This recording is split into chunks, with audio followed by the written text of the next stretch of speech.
Dobré odpoledne, dámy a pánové. Vítám vás na další muzejní noci, kterou pro vás po roce připravili pracovníci Muzea Bruntále spolu se svými partnery ze Střediska volného času a Obchodní akademie Střední zemědělské školy Bruntále. Tak jako každý rok i tato muzejní noc má nějakou náplň, a letošní je o chlebu, týká se chleba. Jí bude věnována i výstava, kterou za okamžik zahájíme. Tohoto tématu se budou týkat i letošní rozhovory podvěží, které ovšem budou trošku netradičně nikoli v podvěží ve sklepě, ale v malé výstavní síni. Tohoto se budou týkat i doprovodné programy, program Jak se peče chleba, Střediska volného času, nebo Cesta chleba do té tašky, kterou připravila Obchodní akademie.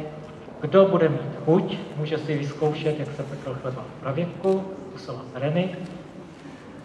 Svým způsobem vlastně jídla se dotýká i upravená část zámecké expozice, kde v bytě velmistra se můžete něco dovědět, co jedli němečtí rytíři. Kromě toho budou otevřena i expozice řemesel a můžete zde si nechat provést kompletní analýzu těla, také v malé výstavní síni. Celý podvečer a večer nám budou zpříjemňovat některé skupiny hudební, především zde mezi námi vítám cymbálovou muziku Josefa Marečka, která nám zahrála a bude později hrát na celá Tereně. Později skupina Nic moc zde na nádvoří z Horního Benešova, zapomněl jsem říct, že jste z Horského Hradiště. A o 9 hodin večer potom country kavalérie ze Sloudných Heřmanic. Doufám, že dnešní muzejní noc se vám všem bude líbit a že letos netradičně nám vyjde počasí a nebude pršet. A teď, jako každý rok, na počátku každé muzejní noci, kdy otevíráme hlavní muzejní výstavu příslušného roku, kterou je výstava, která nese poetický název Chléb za břichem nechodí, což je staré ruské přísloví. Zde vítám nebo vám představuji autory této výstavy, paní inženýrku Ivetu Svobodovou, pana magistra Igora Hornišera, a já jim tímto předám teď slovo. Děkuji. Tak já vás vítám na dnešní muzejní noci, na dnešním odpolední. Já bych ještě doplnil, že tady mezi námi chybí ještě jedna realizátorka výstavy, paní doktorka Květoslava Málková. A za chvíli se otevřou dveře a můžete se jít podívat, co jsme pro vás na tuto hlavní výstavu nachystali. Jak už bylo řečeno, téma této muzejní noci, této výstavy je chléb. My jsme se soustředili nejenom na to, že bychom vystavovali chleba, bochníky chleba, ale nachystali jsme vám takovou cestu, kterou to zrnko, které je na začátku roku zasazeno, tak jak postupně roste, jak ho zpracováváme a nakonec, jak se k vám dostává v podobě chleba. Čili exponáty, se kterými se můžete na této výstavě potkat, tak jsou předměty, se kterými pracovali naši předci v minulosti poměrně nedávné, ale i v minulosti pro nás už hodně vzdálené. Jako například tady hned na začátku výstavy můžete vidět zásobnici na obilí ze středověku. Když jsem se tak procházel pověstmi, které jsou tady v Jeseníkách, tak jsem narazil na jednu pověst, která je pravděpodobně nejznámější a široko daleko známá i za hranicemi Jeseníků. A to je pověst o voskovi. A to je pověst, ve které je právě chleba zmiňován. Takže je vidět, že na chleba byl kladen vždycky veliký důraz.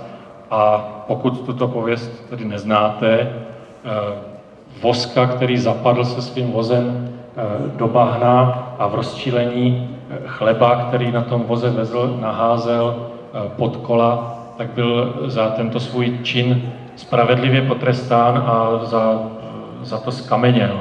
Praděd ho proměnil v kámen. Takže i třeba tady v těch pověstech se zračí a zobrazuje, jak důležitý chleba byl. Já bych ještě se vrátil k našim pracovníkům. Budete si procházet všechny ty sbírkové předměty, uvidíte, v jakém jsou krásném stavu, takřka by se řeklo připojit na nějaký stabilní motor nebo zatočit klikou a mohli by se rozjet. Čili děkuju i našim konzervátorům, kteří v rekordním čase stihli všecko nachystat a můžete se na to podívat v celé kráse, tak jak ty předměty vypadaly a vypadají takřka, jako by nám je ti pracovníci předali přímo do rukou. Čili vítám vás na výstavě, prohlédněte si ji v přední části, můžete ještě zhlédnout 3 filmy, které zachycují, jakým způsobem se pracovalo na poli, jakým způsobem se v dobách historických pekl chleba. Takže to je pro vás nachystáno, je to asi taková 15-minutová smyčka a jinak vás potom rád uvítám při rozhovorech pod věží v Malé výstavní síni. Čili děkuji za to, že jste přišli v tak hojném počtu a ještě bych předal slovo paní inženýrce Svobodové, která by ještě poděkovala sponzorům. Děkuju. Tak já vás taky ještě zvu na degustaci chleba. Máme to od našich sponzorů, kterým bych chtěla moc poděkovat. Je to Jantar Gruntal, jmenovitě od inženýra Sováka, který nám tady věnoval nejen chleba i zrní. Pekárna Racek Přerov, Rymařovská pekárna a pekárna Barča, pan Hradil v Gruntále. Jim moc děkujeme za tady tyto dary a jinak vás zveme na pohoštění také.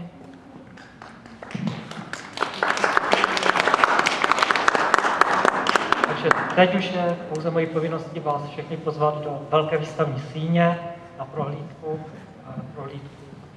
výstavy hned poté, co ještě nám muzika zahraje.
Tak kdo čeká na skupinu Nic moc, ano, tady je Přijalovi například, tak v 18 hodin.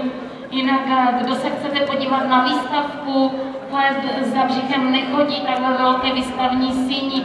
A tady v malé výstavní síni v 18 hodin rozhovory pod věží, také už se na ně někdo ptal. V 19 hodin v zámecké expozici, co jedli němečtí rytíři a cymbalová muzika Josefa Marečka se nám představovala na Salu Terénu, takže kdo jste příznivci cymbálovky, tak na Salu Terénu tam uslyšíte krásné hraní.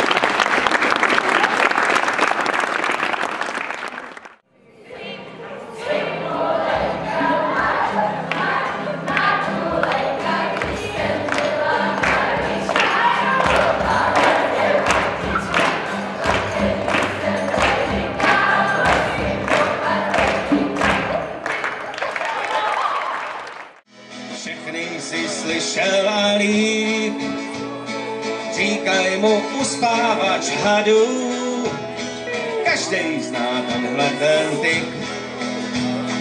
Pár piv a loncovák stačí a je chytřejší než doktor práv.